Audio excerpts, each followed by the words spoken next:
Have you ever been lost in a forest? I bet you have. Well, today I'm going to show you how to get out of the woods if you haven't got a compass. And these guys are the guinea pigs.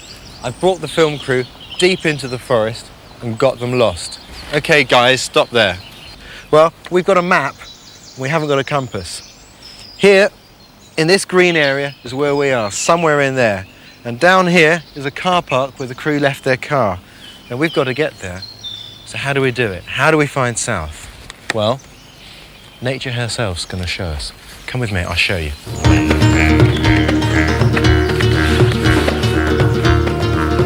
Now, guys, look, this is the first lesson.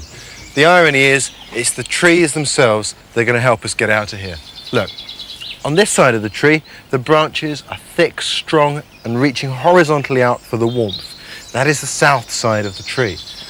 On this side of the tree, the branches are fewer, thinner, and they tend to reach more upwards. That's the northerly side of the tree.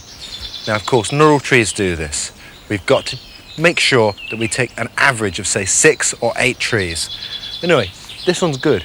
That's the way we've got to go. Let's go. Here's a good tip. The sun's out, and that can really help us find our way about. Take your watch off, point the hour hand at the sun, then halve the distance between the hour hand and 12 o'clock or 1 o'clock during British summertime. It'll be there, and that'll point south. Of course, it's a bit difficult if you wear a digital watch.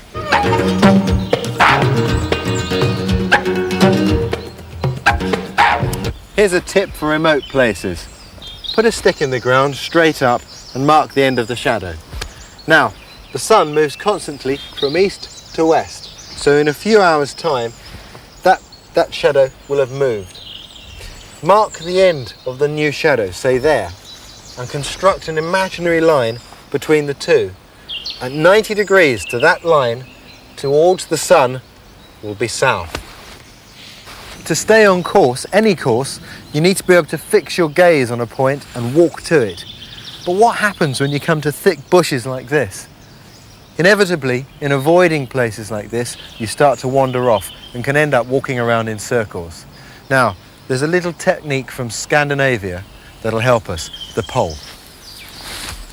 You take a long pole, as long as possible.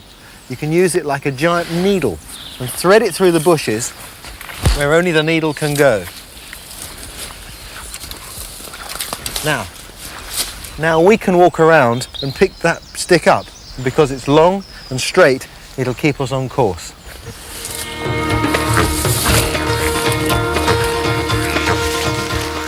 So even if I have to go around the bushes, the pole can go through them and keep me on a true course.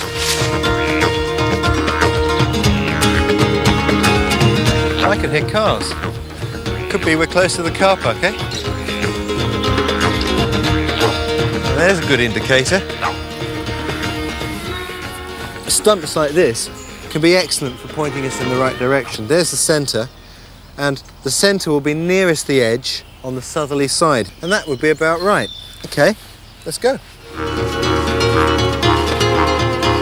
There are guys, 1 crew van. How about that? Right, I'll be seeing you. Take care. See you around. See you.